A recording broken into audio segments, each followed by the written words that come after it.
Welcome to I Hate It Here, the podcast for HR and people professionals, making the hardest job in the world just a little bit easier.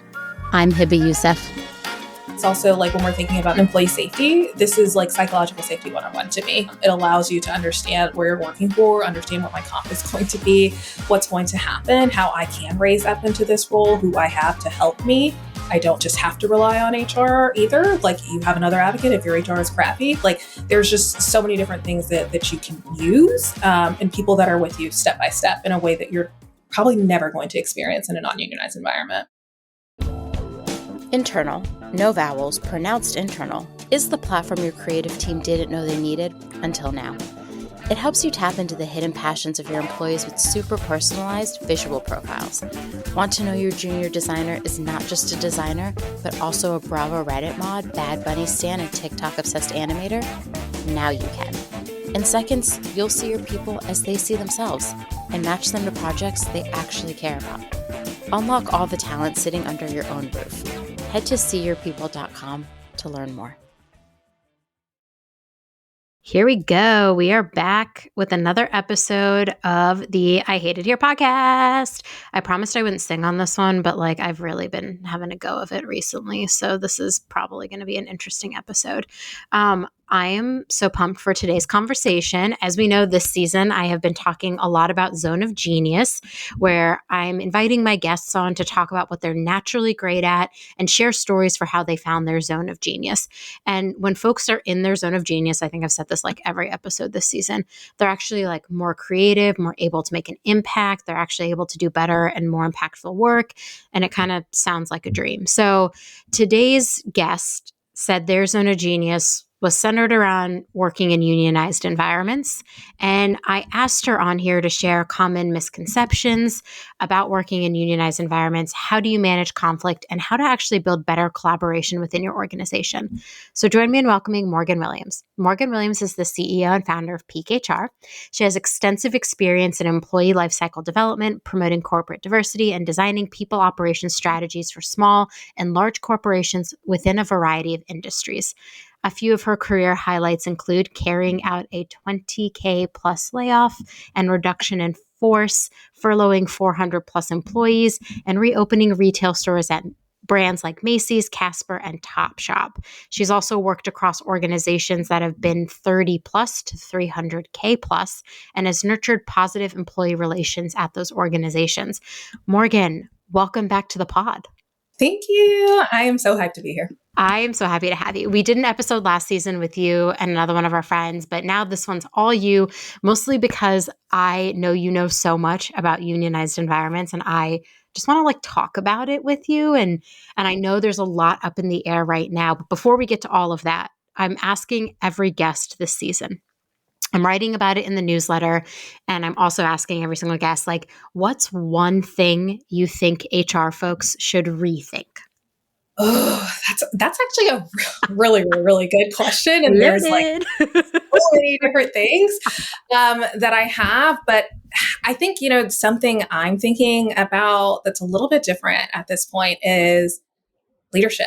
And I think the reason that I'm thinking about that is who we report to is always something we talk about, but also when you're reporting to somebody different and how are you conveying these messages to the other C-suite, it's something within there, and also who actually has accountability and is taking that on. And I think so often we get caught up into this trap of dealing with it and teasing it out and handling it. But that's something that's really been on my mind of we've got to think differently about that and also see this actually isn't our problem. This actually isn't our problem. This is another person's problem. I feel that in my soul. I talk a lot about leaders being a common blocker to a lot of the things that we're trying to do in HR. But I do think there's a real opportunity to stop and actually level set the expectations, because so often they're not accountable. Yeah. I'm no, 100%. This is your doing. You literally did this. Your fault people are leaving this team. It is not my fault that people are quitting your team. Yeah, I'm with you. Oh, I think about that all the time. Also really interesting because I'm recording another podcast episode with our friend Jess Winder later today, and her zone of genius is leadership.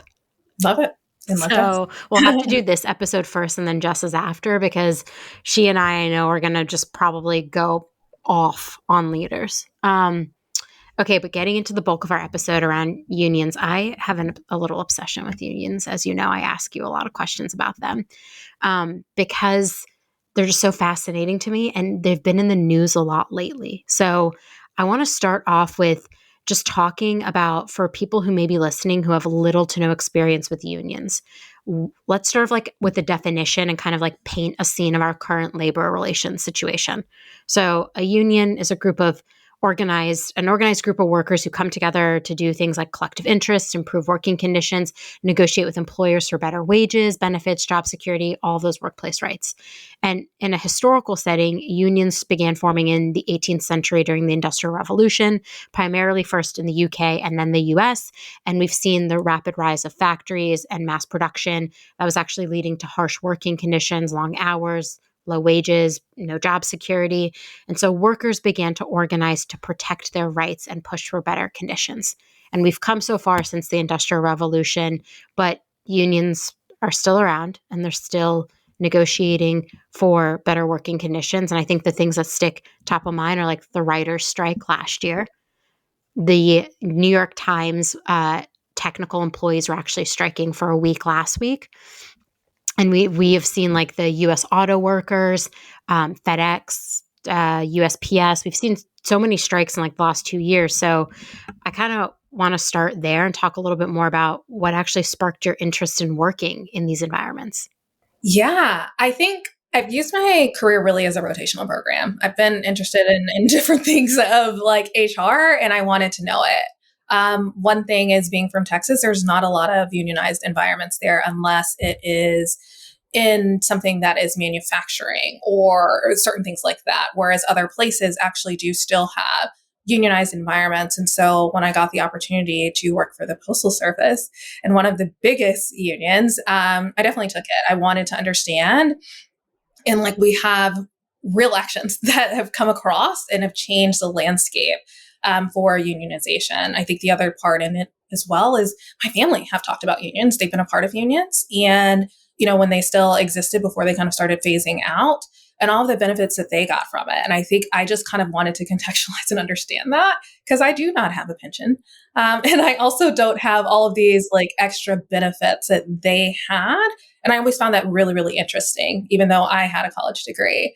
Going into the workforce, like, I didn't have nearly as many things as they had going into the workforce, just due to their unionized environments. Fascinating. I don't think I've worked in a unionized environment yet, but like you said, your career is a rotational program. I love that.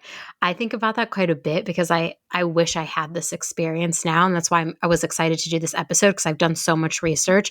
I've like followed the writers' strike so closely because I was like, I'm just interested in like what it is they're demanding and why, and the role that unions play. I think it would be like a missed opportunity to not talk about how we just had an election last week, and potentially that could actually impact our future of unionized work. Like, have you started thinking about that, or anything you want to share with the people listening about how that can actually impact what we might see for the future of unionized environment? Yeah, that's 100%. I think I'd like to actually start a little bit behind.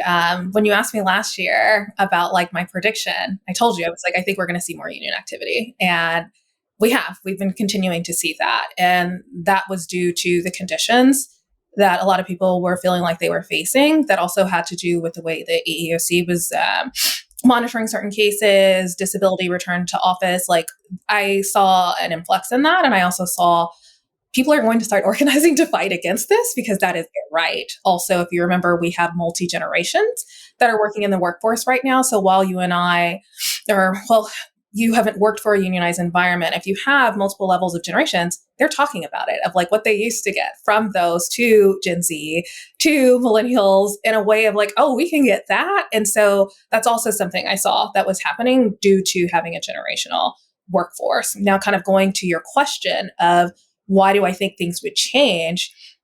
With an election comes new appointments, and we see resignations, and we see different things.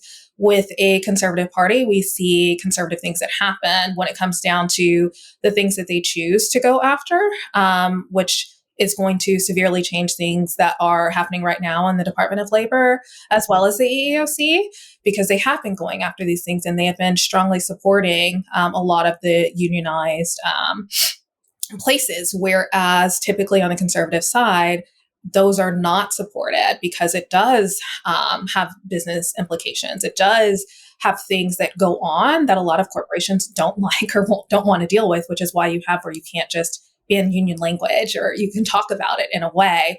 And so, yeah, I do think we are going to 100% see a slowdown, with activities. I think that it's going to be harder to raise some of these claims and these charges. And I think we're going to see new appointments, so them getting in here, them challenging the things, it's going to be very different than what we've seen for the last few years. I think it's also important to note Biden was a union president. He backed unions. He believed in that. So the infrastructure was made around that for any of those claims and to kind of help them. Whereas we have somebody right now who will be going into office and doing these things in this type of way that is really against unions and the stopping of work. So we will likely see that within policy as well in the people that control and hold the power. Yeah, I just feel like it would have been a missed opportunity to not talk about how who is president and what they believe in actually does impact working conditions. My last episode of the podcast was about 11 laws that presidents passed, and it did talk about like the laws around protecting worker rights and who passed them. And I do think we're going to see, like, I don't have a crystal ball for what next year will look like, but I kind of agree with you that we will see a slowdown potentially of like unionized activity and support to unions and support to the infrastructure, that all of it. Okay. Anyways, before I get too far off base, let's take it back to a second. Can you lay out some differences between working in a unionized environment versus working in a non-unionized environment? Yeah. Let's take it actually back to 2020, Ooh. which is like, crisis. Please don't. But a good example then is when a lot of people were doing layoffs or when a lot of people were doing furloughs, they could just put you into this unpaid status immediately. Whereas a union environment may have had protections or may have had layoff things that you can only lay off 10% of the company. Or with that, we would get this type of notice. Whereas a lot of people were just shocked and it's like, we're done. You know what I'm saying? Forward, the company literally just evaporated yesterday. Like if they were unionized, like a lot of that stuff, there's provisions in there to either understand what's going to happen, notification periods, which some states do cover. New York covers that too, many Warren as well as California. But within a union environment, you could be in Texas, someplace that is not big on employee rights. And they could have a same notification period as some of these others. So there's options in there.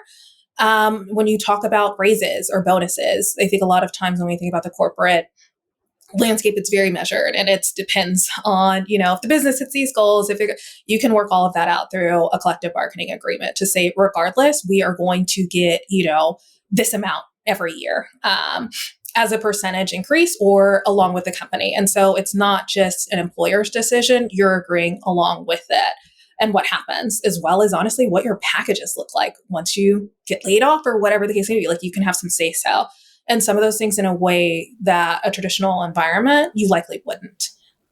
Fascinating. You have had to probably navigate so much working through, because you've worked in several unionized environments, and there's probably so much you've learned from it. Honestly, I could do a whole episode where I just ask you really stupid questions the entire episode, to the point where like the listeners probably like, God, Hib, I didn't realize you were this dumb.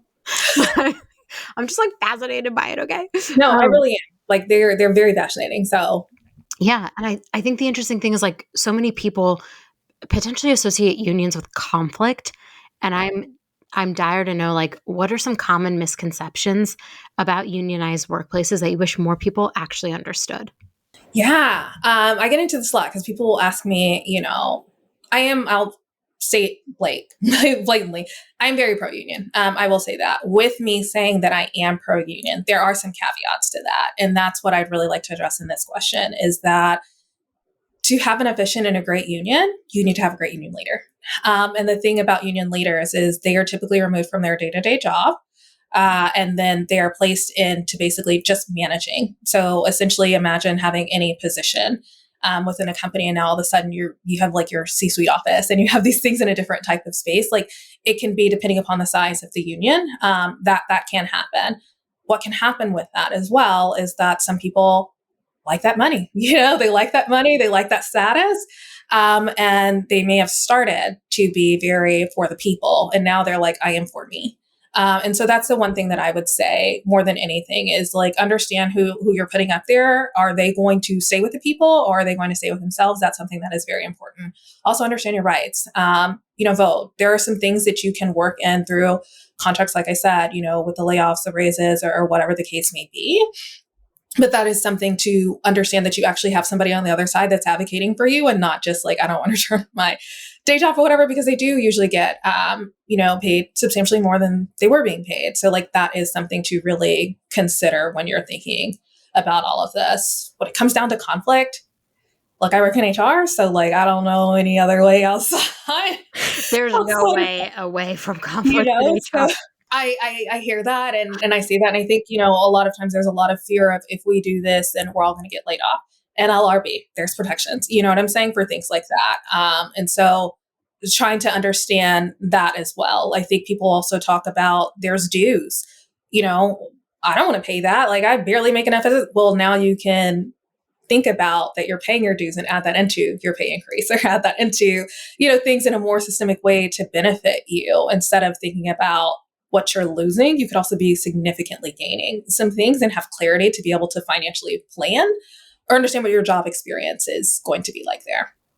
Yeah, I think it's so funny that like I read that question. I was like, many people associate unions with conflict. I'm like, honestly, more people should associate HR with conflict because we are constantly navigating conflict resolution stuff. And I just think like I joke, but like I think I'm great. I took that weird conflict course. I've talked about this in the newsletter so many times.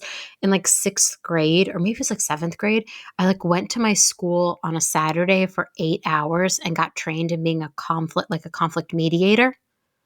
And I was like, what school program was this a thing that we let kids do? But I never forgot it because I walked out like a binder of how to navigate conflict. And then when I attended college, I was like an RA where I had people on my floor like fighting, roommate conflict I needed to like navigate. And then I ended up going into HR and I'm like, wait a minute, have I just been self-fulfilling this prophecy since I was in middle school? Yeah. Did I just know I wanted conflict in my life? So I went give this to me. Give this to me. But it's like so interesting because I think like it's so when I think of unions and I think of non-unionized and unionized, I think of non-unionized, I feel like there's no playbook for sometimes how to navigate the conflict. Whereas I feel like in unionized environments, there is a playbook, which is kind of like what you were talking. Like maybe it's not like a playbook that everyone has defined, but there's more guidance, I think, in how to navigate the conflict than in other environments, potentially, where it's like, well, I actually have the freedom to do whatever I want when it comes to this one thing. There's so many cool things about that. I mean, I would say even, the one thing to think about is like, we all have a handbook, right? We should, but should. But let's say we all do. And, the thing with the handbook is a lot of things you can talk to your lawyer and change that like the next day. I can tell everybody we're going to have, X, Y, and Z benefit. I can remove it tomorrow. Like most people don't read their handbook. There's I can publish that in there. You're not reading the updates. And like, it's very easy to give and take in those ways in a non-unionized environment. Whereas a lot of unionized environments, you have to explicitly state this. You have to give a warning. You cannot even do that, depending upon what your collective bargaining agreement says. And so like, those are the things that I think about a lot of like, just that peace of mind. I think the other thing that's really interesting with like collective bargaining agreements is forces people to read. Like a lot of people don't read, their handbooks, but with their collective bargaining, like they have, different statutes and things that are in those contracts. And so people are reading it. And I think what's also interesting is the interpretation. I've done those agreements before and we published it, got it done, completed, but then next time it's up for ratification, because it was constantly being applied and interpreted in this way, we remove that provision and change it to be more explicit. And so I think it's interesting in that kind of way that I don't see in environments outside of there. If it's misconstrued, I find that corporate can construe it to the way that they want and defend and back it. Whereas with the union, it can go off of precedent. It's happened in this type of way within this company, or this is what you've done, which changes everything to me in the way that you can apply rules. And so I think that that's actually really cool. And plus you have advocates, like you have levels, advocates, and different responsibilities to hold, once again, people accountable in a way that we just don't have, in the corporate environment. Yeah, definitely. When you said you can read it, I just thought of, was I texting you about like the average reading level in the United States? Like our literacy level has actually gone down. And when any of my friends ask me anything employee related, my first question is always, did you read your handbook? What does your handbook say? And some of them are like, well, I read my handbook. I couldn't find it. I was like, no, it's in there. You need to go in and read it. Like employee handbooks are fascinating to me. Maybe that's like a podcast episode for another day because it's sometimes it's wild reading those, honestly. The things that people can put in them, the things lawyers told me I could put in a handbook, I was honestly like, I don't feel like that's appropriate. And they're like, well, you have to put it in there because it's a provision and protects you from X, Y, and Z. And I'm like, okay, I guess I'll do that. So that was such a good point that you brought up. Like I could wake up tomorrow and change my handbook. I could change it's not a 5-day work week anymore. It's now a 7-day work week, right? I would never do that, but I could. And I do like the idea that like in unionized environments, like there's a process. You can't just do things the way you want to do them. Which could that be why a lot of people don't support unions? I think it's why a lot of corporate people don't support unions. When I think about the C-suite and stuff, like it requires them to hold money in a different type of way for those benefits, for those raises. So it allows them to think really about those decisions. Also, if you have to give, let's say, a 90-day window before you do any layoffs, or you're going to have to give 10% of the bonus in pay, like you're going to be doing accounting very differently because you always have to have that on hand. Whereas think about startups, like you can be flushed and we can push to the limit. Like, no, you need to have that reserve. That's something that you are required to have in a certain type of way. And so I think it makes some people really reactive, just emotionally from that. And then I would say it really gets people to be more process oriented, which I think a lot of people don't like. I think they think it stalls, innovation or different things in that type of space because you have to jump through these hoops. But to me, I would disagree with that. I think this also, like when we're thinking about employee safety, this is like psychological safety 101 to me.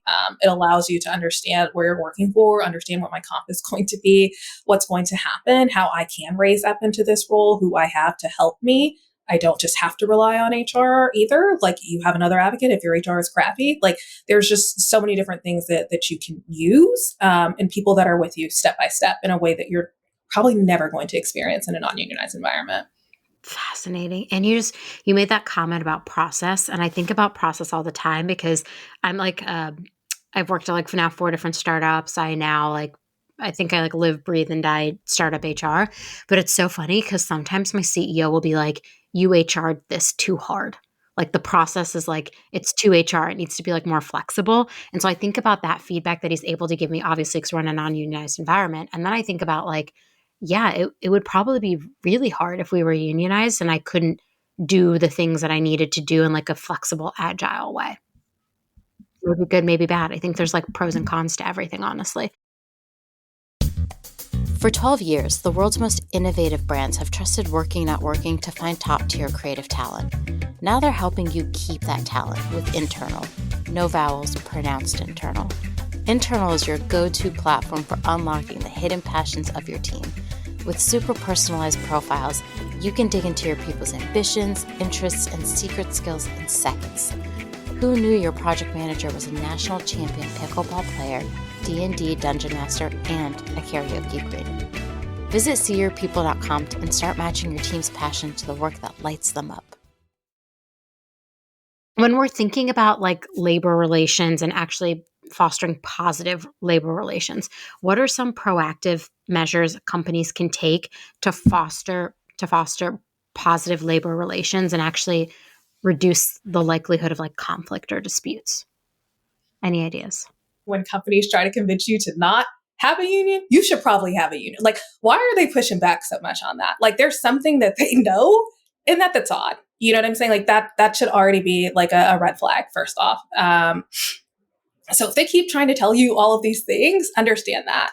And there's benefits, understanding that you do have some type of power as being an employee. Because, for instance, let's say you're not ready to unionize right now, you can collectively hold that with your employees. You don't have to say that to your employer, but you can get a lot of times, companies, that are unionized will decide, hey, we'll give you this is like, this is what we did for this union, or another union did this. We'll duplicate it here, but we'll stay ununion, like you won't have a union. And so sometimes you can get those rights by just almost like threatening that you're going to start unionizing in a type of way to enable a conversation that you're not happy. The one thing I would say is, once again, be cautious about that, because a lot of things they give, they can still take if you don't have the provisions in place for that. So like the thinking about that in that type of way. I would say some of the other things are just really understanding them. Like you talked about the United Auto Workers.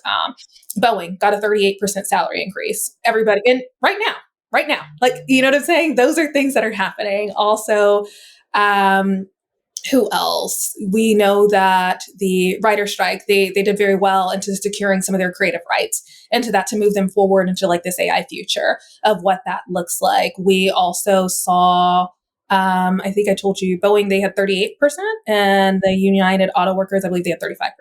But it's all of those things of like, you're not going to be able to get those pay increases or even guarantees. Like some of those do have provisions of like throughout the next 4 years or throughout the contract. That's fine. But regardless, a lot of people aren't even going to see that. We've had people that have companies shut down bonuses. They shut down anything until we can get profitable. We get like, this bypasses all of that. We ain't dealing with that. Like, that's your problem as a company. That is not my problem as an employee that shows up and works here every day.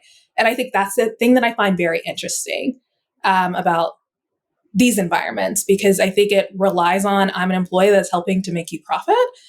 So like how you manage the business is up to you, but like these are things that I would like. And that's kind of how I frame it and think about it, which is, different from the company mindset. So if they're trying to push you away from it, try to understand why. Also, that's definitely a good time to read your handbook and to see the updates, like stay on top of it. But I think the most important thing is realizing who is leading your union more than anything. I think every HR person should be paying attention to strikes and what unions are doing, because potentially those who are unionized are asking for things that your employees may ask for someday. And 100%. you have to, like, in a non-unionized environment, right, you're not going to have to give them that, but you should be thinking like, okay, employee engagement has gone down over the last 3 years.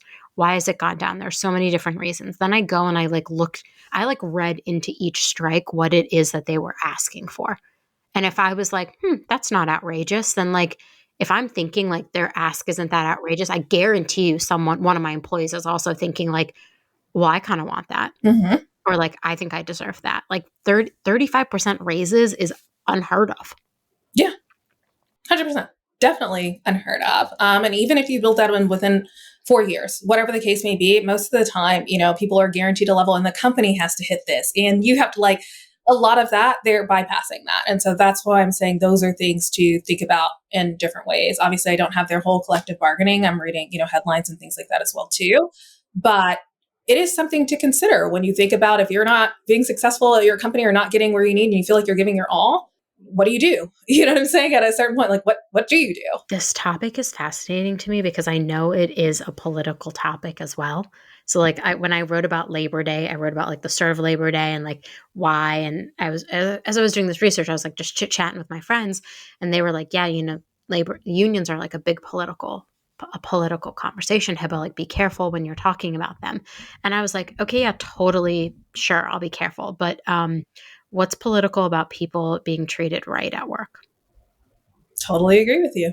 That's just like where I came back to. I like told my friends, I was like, listen, like, I'm just here to make work better for everybody. And that means like I have to think about how these people are being treated at work. And maybe that is a political stance. I don't know. I just want people to have like a good time at work and get paid fairly for the work they do. But like, I thought it was so interesting because so many people were like, you got to be careful, Heba. You can't be talking about these things. And I'm like, I literally am just talking about the rights that workers have to be treated fairly at work. Like if I come back to it every single day, I'm not saying go vote for this person, go vote for that person. I'm saying I care about these workers, because when I show that I care about them, they actually do better work. 100%. They're going to be more engaged. They're going to be more productive, which like then serves the company. And like that's cycle of like always serving the company. But part of me, and maybe this is like silly and like very optimistic and like maybe juvenile, like I do believe that people should be treated right at work. I do believe if you build a workplace where people feel like they're treated really well and cared for, they're going to do better work and actually produce better stuff for you. I don't know. I agree. Yeah, it's silly, but like, I just remember my friends were like, careful, don't be talking about this. And I'm like, well, okay, well, kind of have to. I have to. Like, yeah, this is my work. I'm so curious because you touched on this lately, big with the Mhm. writer strike, but how have you seen the relationship between unions and employers change over the years, especially in industries where they're facing like rapid tech disruption? And the reason I said writer strike wasn't one of their like biggest points about AI and the use of AI. Yep. Mhm. Mm. Yeah, that was and something within there is like they kept saying that they were going to the table and they thought they were bargaining in good faith. As you remember, like at a certain point, people were like, "It's over," and then they're like, "It's not over." Oh my But God, it really? No. essentially kept coming back, and so that's also something that's interesting. Is like it's not just people, but it shouldn't be anyway. People just kind of coming to a table and arguing and not like you're supposed to be coming in good faith, and if you're not, you can challenge that, you can put in a claim that they're not bargaining in good faith, so you actually can get things taken care of. And I think once again, when there's like that accountability and not like I'm sitting here because I have to be sitting here, but like I'm sitting here so we can actually do things and both sides are responsible for coming in good faith, it allows more innovation, it allows more collaboration, to me. And they can also talk about their pain points and their problems in a way that I've never experienced before. I remember just thinking, I think people think that I work in HR, so they're like, "You're very non-union." I'm like, "Oh no, I'm very pro-union actually," because there's such this myth of we're for the company, we're for the company. But I'm like, I'm for people's rights, and that's what this comes into. But what I've really enjoyed is, sometimes when you're talking with some of these union leaders, they say, "I can't do this because this is for my people," and like we get to understand the why. During some of those claims process and everything else like that, when you're going through, you don't always understand the why, but this is a moment for us to really talk about and like how much this means to you. Is this a must have or it's a need to have, want to have? Like we can really go on there, and it's an interesting process because it's like, okay, well, if I give you this, you must give me this, in a way to where we can talk about things. And I think as somebody who's been in quite a few of those rooms, I think I was just very amazed because it's like, oh, wow, these groups don't hate each other the way that they are always polarized. It's really, we're trying to get this and I'm trying to get this. And how can we do that and facilitate it together? But it's also, it's interesting because they also represent the employees. And so I've definitely been in them. It's like, we're going to go out this door, you go out that door, and we're not going to talk to each other and look like this because I have to appease my crowd. Like they can't see us being chummy with each other, and I'm like, so intriguing, of so many different things that you see, environments that you're in. And it's kind of comical to me because until you're in some of those collective bargaining rooms, you probably never know that. And so, yeah, when these people are walking out in the Southwest, it's like, yeah, but they're also sometimes in rooms and like we're being chummy and laughing and like having a great time. Like you just never know. But most people will never see that, unless you're literally at that table. And so definitely is not how all of them are. I will never say that. But I'm just saying that for different views, when you talk about conflict, when you talk about different things, sometimes people really do just want to get it done. Those agreements take a long time. They last a long time. The process for it is, contentious. You're constantly rewriting things, passing it over. And so it's just something to think about a lot when it comes down, to that kind of going back to your point about like the technological disruptions. Yes. Once again, when people feel that their rights, and I talked about that on your podcast, but like when people feel like their rights are going to be taken, especially under a Democratic president, you better believe that they are going to be organizing, because that is the only way that they can fight back. And, that also, when you're thinking about that, the Department of Labor chairs, the EEOC chairs, like all of those people, they can collectively work. And LRB, they can all work together, and you can understand the levels of the claims that you can put through and how it can work for you. So yes, people are going to try to take some things back in ways when they start seeing advancements or things that they cannot control, if you need to work with them. And I would say something that's very unique about the writer's strike is, I'm not sure you know this, but like they're not allowed to work. Like they're not allowed to work at all, which is why a lot of production and things were happening. Not all unions require that. But this one, that is a part of it. If you do, you are outside of the union, you do not get those protections, and they operate vastly different, which is also why they were so effective. Because the thing is, you do have to have a group that is working with you. For instance, if you're doing a strike and they're talking about they're going to lay everybody off and all those people go back, you've collectively killed what you're trying to strike for because you've showed that you're going to do that in this type of way. If those people started trying to work which is why you saw celebrities start trying to fund them because they knew all of these people could not work. And that's once again how you have that collective group hold to attack on that. And that's a very different type that you will probably ever see. Yeah, high risk, high reward. I think we're going to see, I mean, look, I don't have a crystal ball. I literally don't know what the F is going to happen. I mean, I wish I had a crystal ball, honestly. I'd be asking so many questions. You'd be like, Hippo, why aren't you in this meeting? And I'd be like, oh, I'm just asking my crystal ball questions. Came with another 50 questions. That's all I'm doing. Like, I don't know a crystal ball, but like, I'm so intrigued to see what's going to happen with like our next presidency, but also with the rise of, we're all figuring out how to use AI in the workplace. And it's like, that could impact a lot of, like, we've all seen the AI could take your job, or like AI could do this. And it's like watching the writers strike for provisions against that happening. I just think it's going to happen more and more and more in the future as we come up with like new and unique technology.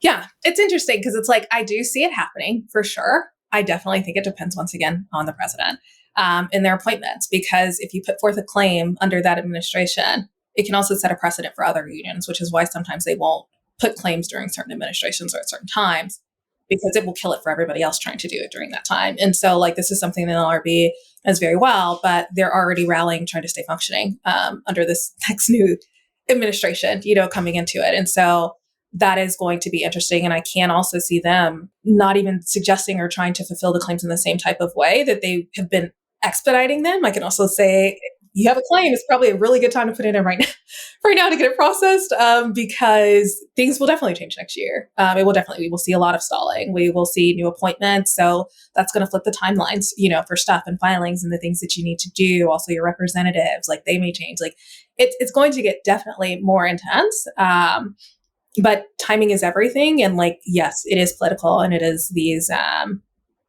appointments. They matter. They really do. Yeah, it's so fascinating because people always talk about like, I feel like there's this group of people that just like really undermine HR and are like, what is HR even here for? And like, blah, blah, blah. They're not that, you know what I mean? And then I think about all the things that we have to know and how regulated our field is. And there are 50 states. And if you work internationally, every country has a separate set of labor laws that you need to also understand. And I'm honestly like, HR people, I say this all the time, y'all are like superheroes, because seriously, we have to be aware of all of these things happening. And like, some people are like, Hippo, why do you care so much about what happens in the political realm? And I'm like, it's going to impact my job. It's going to affect my job. It's going to impact like certain states and certain legislation getting passed. Pay transparency laws are more likely to pass in blue states. Like, there's really something interesting to be said. Like, maybe it's just because I'm a history nerd and I was also a government major. So like, this is my bread and butter. Like, this is the shit I care about. But I think especially when it comes to unions too, thinking about like who is in power and what they are going to be empowering is very interesting. And we should all be thinking about this. And even if you work in a non-unionized environment, it would behoove you to go read more and learn more about unionized environments, because I think a lot of those things will still show up in our workplaces despite us being non-unionized. Yeah, and it's your right. Like, it's your right. Like, that's the one thing I really, if I leave anybody with anything, is like, understand your employment rights, whether that's just from company policies, whether that's from state legislation, whether that is from your county, whether that is, from any fields that you want to think of. Like, you need to understand your right, because that's how you can make decisions for yourself. That's how you can advocate for yourself, and also understand precedent. Like, you can see, what are people winning, to stage that. I will tell you, everybody said the United Workers, auto workers weren't going to be successful. They won. You know what I'm saying? Like Boeing, think about how long they came to the table. They've been successful. Like, so far, they've been doing really, really well. And Starbucks collectively, they've been continuously winning when these employees have been coming. So it's just another way for you to be able to advocate for yourself, for you to understand what's happening in the world. And a lot of this stuff, you can find it pretty easily. Yeah, so I was going to ask where. So like, let's say someone's listening to this and they're like, wow, Hibba, you're so stupid. You should read more about unions. Just kidding. Where should I be going other than to you, Morgan? Because I text you and I'm like, I got another union question. I have this thought I'm having in my head. Help me figure it out. Where can people go and get this information, take a course? Like, what's out there for people? I can't say about taking courses because honestly, I don't know. I was like thrown into the field of fire with unions and I loved it. Honestly, it was great. But like, what I would tell you is you can always check out the NLRB because they work. And whether you are a union member or not, the NLRB is still supporting you. A way that we saw this is like making sure when they were talking about no payments for severance and changing that, that was the NLRB. You know what I'm saying? And that applied to everybody. That wasn't just somebody that was in a unionized environment. So that's where I'd say if you want to understand what's happening, what they're advocating, or working with, it's there. Also think about the people or sectors within your own industry that may have unions. That's also a great way for an HR professional to understand your benefits offerings. Like what are people into those environments getting? Because also you don't want your group to unionize. Kind of what you were saying is like, what are the other people in the unions getting? It makes you think about that and to be able to advocate it to kind of prevent some of the things that, if you didn't want to be working in a unionized environment. Okay, well, let's look at the benefits and the things that people are actually really asking for. Yeah. And how can we apply those here and get ahead of it? Yeah. But I would say also the news right now, and granted, it's like, but like. Girl, the news, I'm not about to read the news. Right? I'm just kidding. I read the news every day.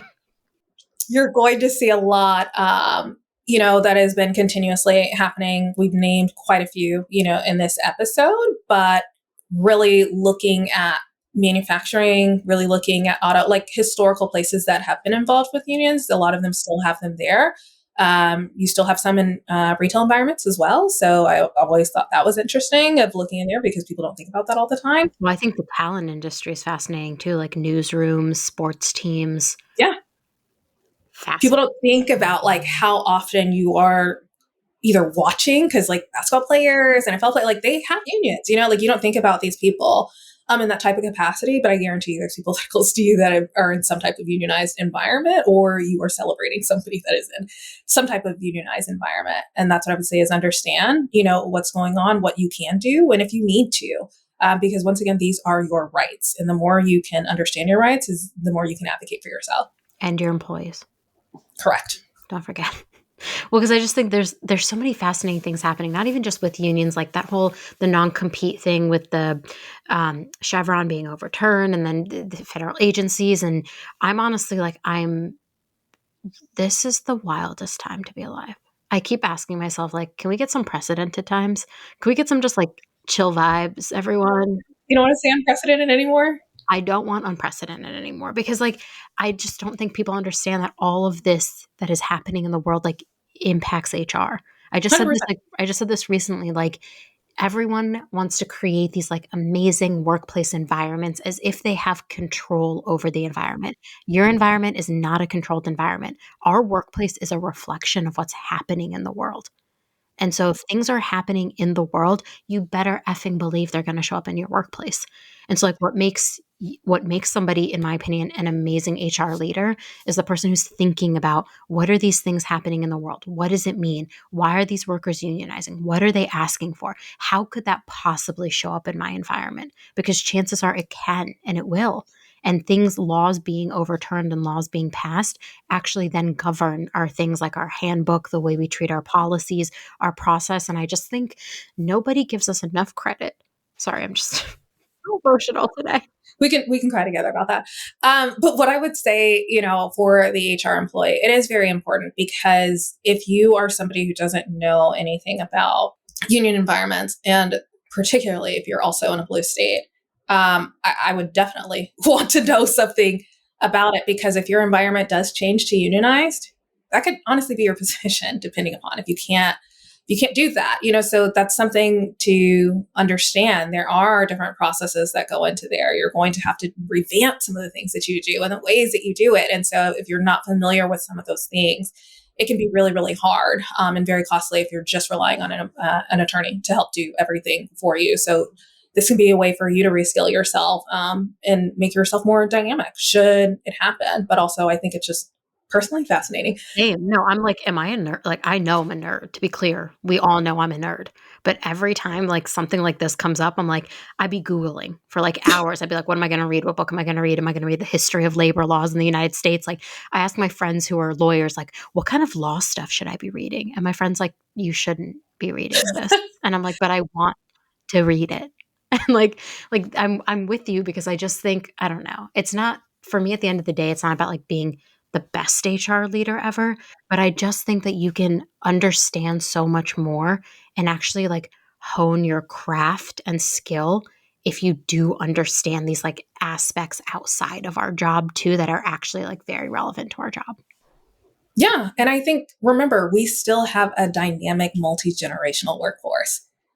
They work in unions. Like they saw the benefits of unions. They're going to, as they lose more control, the older generations, they are thinking about this of how to change this. And they're not trying to run in the same way because they're just trying to get out at the end of the day. But like they are teaching, these other generations for them to run. And this is why, and educating them. And I also think that's why we're seeing this. And if you look at it, it's not always, the older boomer generations and things like that. You are seeing people that are younger and younger that have never even worked in a unionized environment advocating to start unionizing. That's something to think about. And that's why I always say, like, where you can prepare yourself, because you never know, what we're going to run into. But I think the complexity that is added here is like so many generations being in the workforce and us working under different times. It's like, you got that. Like, I've never had a pension a day in my life.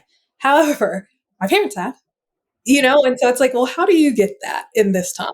And people are trying to understand. Yeah, because the cost of living is so high and we can't seem to, afford anything. Sorry, that's a separate podcast episode, honestly. Like, I don't want to get there. But Morgan, first of all, thank you, one, for answering all my insane texts where I'm like, look at this thing. I saw blah, blah, blah. Can you answer it about me? And you're just like, go away. But also thank you for joining me and like sharing your knowledge. I have so much to learn from you. And like you've seen, I'm like dire to know what happened behind those closed doors. I know you can't tell me, but like I'm waiting for the tell-all someday. Like sign me up, I'll buy it. But for those that are listening to this podcast and would love to get in touch with you, what's the easiest way they can find you? LinkedIn. But also please add a note. Like, please add a note whenever you send that, just saying it allows me to accept people faster. Just say, I listened to you on the best podcast ever. It's called I Hate It Here. That's the only note I will accept. Just kidding. You can just write whatever you want. Yeah, people don't know me. Morgan, from the bottom of my heart, thank you. I love talking to you and I love having you on the podcast. And I have a million questions after this episode that I got to go Google now and do my own research. So thank you for listening. Oh, and if you like this episode, you can do this thing called like and subscribe to it. I'm getting better at asking people to do that. Yeah. Join us next time. Thank you so much. Thanks for tuning in. Keep up with all the latest HR resources by subscribing on Apple, Spotify, Google, or wherever you listen. And if you love I Hate It Here, tell an HR friend. I'll see you next time.